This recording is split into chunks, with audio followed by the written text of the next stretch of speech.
What are you cooking today, Miss Martha? I'm going to start off, though. I'm going to show you my most recent painting. I just finished it. It's No Place Like Nome. Hope you like it. Let's get into what's going to be in the oven in a little bit. I'm making pecan pie biscotti. Now, don't be alarmed when I tell you it's going to take me 3 hours to finish these, because a lot of that time is baking time, and I've got the free time. As long as I'm listening to the timer, I can sit over and I can start my next canvas and my next painting. For setup, though, for biscotti, you have to have parchment paper.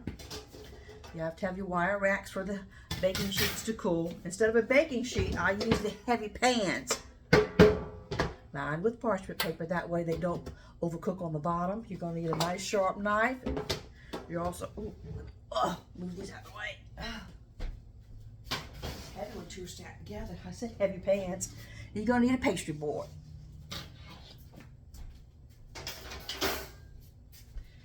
Rolling pin, large spatula, because to get the loaves up without them cracking, and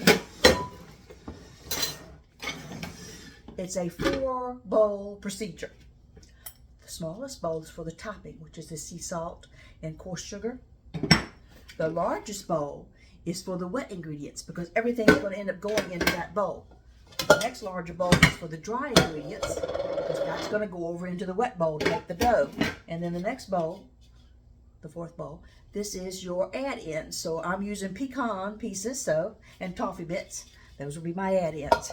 Let's go through the rest of the items, because as usual, if you can follow through or skip ahead or just read down in the transcript, you'll look what your shopping list should be to go get the items you're going to need to make the item that the bake or cooking that I'm doing that day.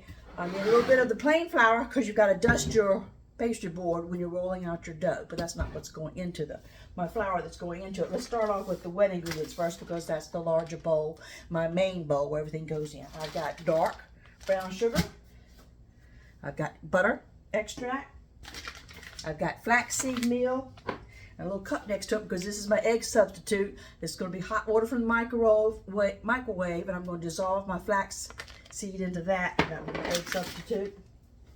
I've got peanut oil. I've got oat milk. Now, you could use agave syrup if you wanted this to be a pure vegan dish, but to get that flavor of the classic pecan pie, I'm going to use clover honey. So technically, that's from bees, so it's not a vegan biscotti this time, but okay, it's what I want to make. And I've got regular sugar. That's going to be the wet ingredients. My dry bowl is going to be the blanched almond flour, some natural almond flour, cake flour, and a little bit of nutritional yeast, as well as some salt, baking powder, and it wouldn't be autumn without pumpkin pie spice. And I have a little bit of the collagen, vanilla flavored powder, and protein, plant-based vanilla flavored powder.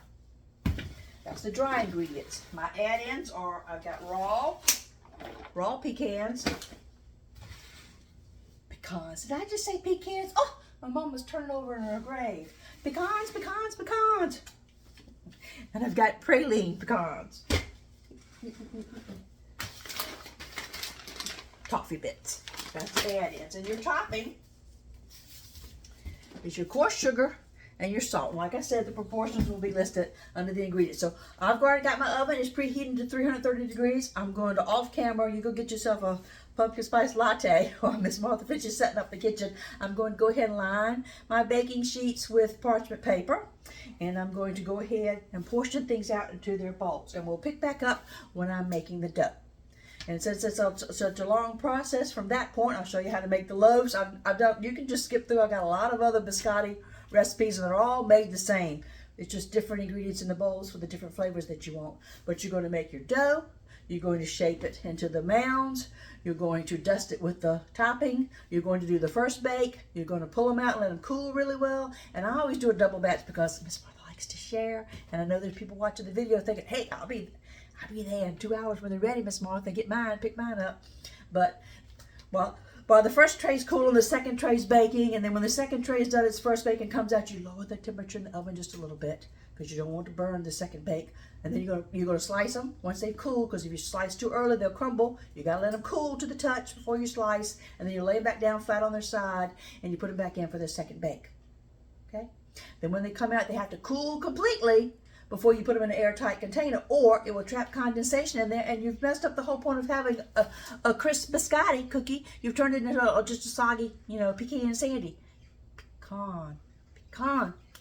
Pecan sandy.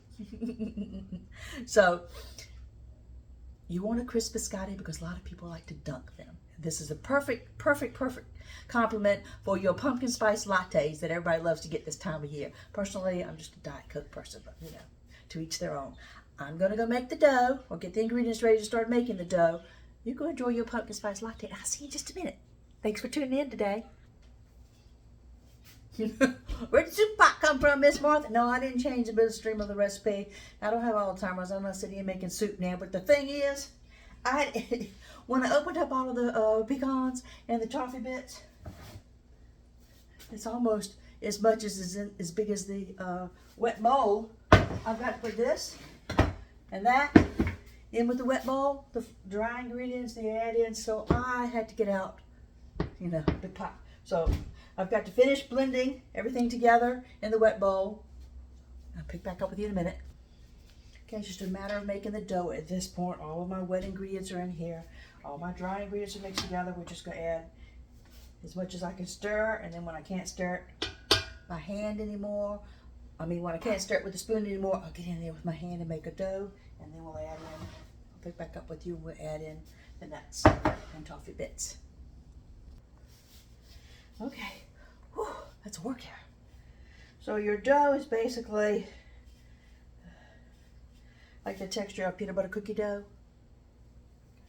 Okay. So we're going to work in, or add in nuts, a little at a time.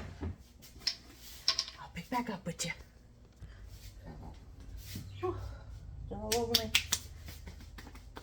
Probably, okay. I think it's more like a triple batch here.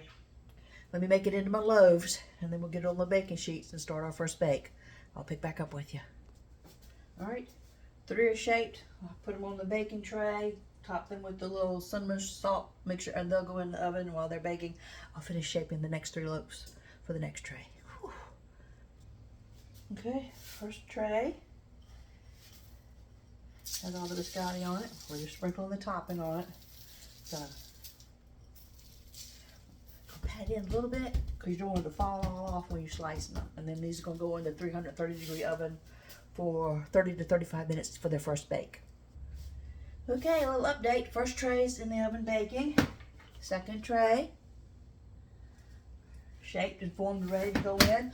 When that tray comes out, that'll sit over here on the wire rack, and it'll cool for about 10 or 15 minutes till I can slice it. This will be in the oven doing their first bake. And then the first tray will go back in for the second bake, and so on, rinse and repeat, rinse and repeat. It's a lot of work. Miss Martha says, like, am I sweating? Sound like I'm out of breath. When you're doing a triple batch, you can just cut the recipe in thirds and just do a normal little batch for your family to have for like a little weekend snack. But like I said, I have folks that are good to me, and I like to share with them, and you send love when you send it through baking. So thank you for staying tuned. I'll update you when they come out and they're sliced to go back in. So in case you haven't watched any of the other biscotti videos, you know how to proceed. So hang in there. Okay, the first batch is almost, oh God, it's all over me. Well, anyway, best bakers have flour bellies. I'm leaning over the counter. Anyway, the first batch is about ready to come out of the oven here. You would have started to smell them, and it would be smelling delicious at the 30-minute mark, and you would be tempted to go ahead and take them out. But because these have pecans in them, a pecan is an oily nut, especially if you're using the raw pecans and not roasted, and the pralines out. There are some praline ones in this one, but as it cools and as it bakes, it's going to be releasing its natural oil into it, which can make your cookie go soggy. And nobody wants a soggy biscotti. Even when you're dunking it, you want it to be crispy and crunchy. So we're going to give them the whole 45 minutes. So we've got 2 more minutes on the clock there. They'll come out and they will cool. You got to let them cool completely, or you aren't going to be able to get nice slices. So got more time on the clock here. We'll pick back up in a minute. Okay, they're getting ready to beat. Let's take them out. There we go. cut your oven off because you got another pan going in. Whew, fogging up my glasses. Oh. That's just the first bake. Now they've got to cool. Oh. That's heavy when you're doing triple bake. This one in, that timer. 45 minutes on the clock.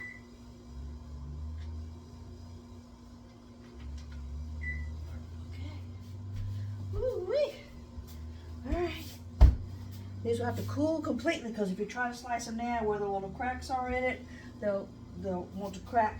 They'll want to cut at the crack instead of giving you your little angle slice that you want, so you maximize your dunking potential for the biscotti. I got time now since those are baking. These going to bake. They're baking 45 minutes. These need at least 20 minutes to cool. So, see, I got some free time now. I'll take the dogs out back, or I'll fold my laundry. It's not the whole time. You're not spending the whole time just tied to the oven. That's what I'm trying to say. It's a big process, but it wasn't really that much cleanup. It was just the 4 bowls, and it's a lot of work for an old lady like me with arthritis in my thumb sitting there doing it all by hand. But I don't have one of those industrial mixers. I got a KitchenAid mixer over there with a dough hook, but I'd have to do 8 different bowls full of it to do as much as I want to do to get enough biscotti to share.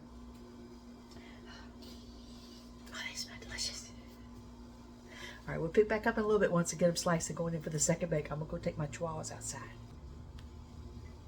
They're not cool enough yet to slice, but you know, I had to sneak these up. Now they're brown. That's not because they're overbaked. It's because it's got the pumpkin pie spice in it. If you saw Miss Martha when she was making them up, it was already a brown dough. So don't panic when they look brown. They're not, you know, as light as little almond ones that you get at Starbucks or somewhere. Let's give it a taste.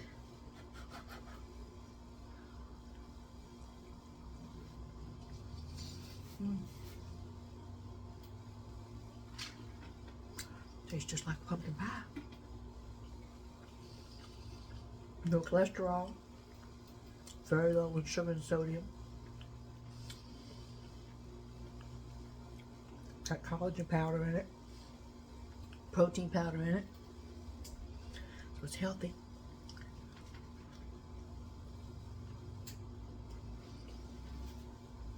Oh God, they're gonna be perfect when they get a second bacon on. I just thought I'd share with you. Yeah, have a bite.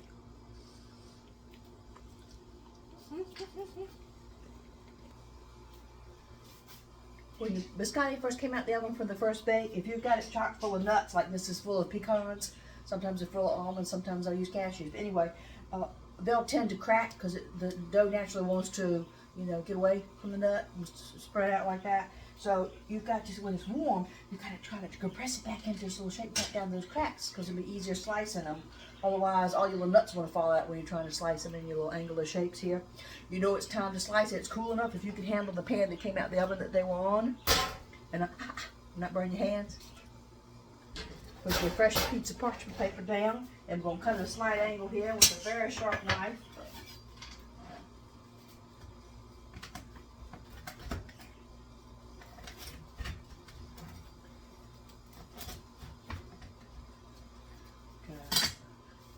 To repeat that for all 3 loaves that we have here. I'm just going to show you how beautiful that they look.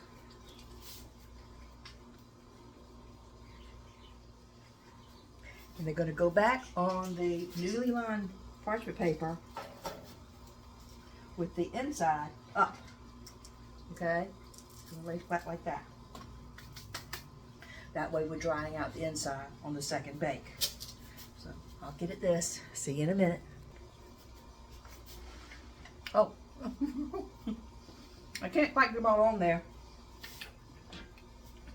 But here they are laying out. They'll go in for their second bake.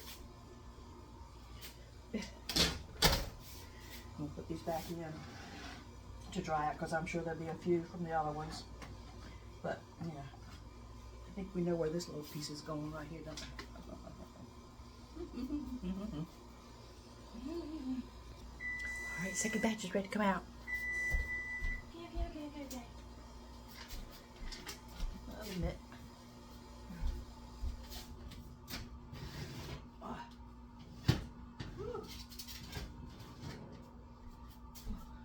Heavy and hot. Now, I can't put these right in because I have to lower the temperature on the oven, so I'm going to leave the door cocked open on it so I can lower it down to 300 degrees because we don't want to burn them. We're just doing this. The second bake is the dry out bake. So let's turn all that. And give it about 5 minutes so I won't burn my hand when I try to touch it. But see, to show you where it has a few little cracks in it, because when you have nuts in them, they're going to get expansion cracks. So what I will do is when it's cool enough that I can touch it and the sugar's not going to stick to my hand and I can go to the emergency room with burnt hands, I'm going to put them, shape them back into little loaves, slight little pressure, not mush them, just slightly, a little pressure, just enough so I can see the little cracks deflate. That way they'll slice better and you'll have a nice beautiful slice. Like this. They're going for their second bake. Only one thing left to do is slice these. Bake those a second time, bake this a second time, then let everything cool very, very well before you put them in an airtight container, because like I said, the pecans will release a little oil into it and you want them to be very, very dry, so they'll stay a nice dry cookie before you close them up for storage or for sharing. Thank you for watching. I hope you'll like and subscribe. I'll make the thumbnail be the finished product. I'm going to go ahead and stop the video now because I got another 30 minutes on this, another 30 minutes on this. But I'm not in the kitchen the whole time. I just got to move stuff in the oven when the timer beeps. I can be running around doing other little things I want to do. I'm trying to decide what I want to do on my next painting, or I have some crochet projects that I'm also working on. But God bless you. Stay safe. Be kind to one another. And bake biscotti. It's perfect for fall weather. You eat one of these and you're full for the whole day until it's time to come home and eat dinner. I mean, there's no cholesterol in them.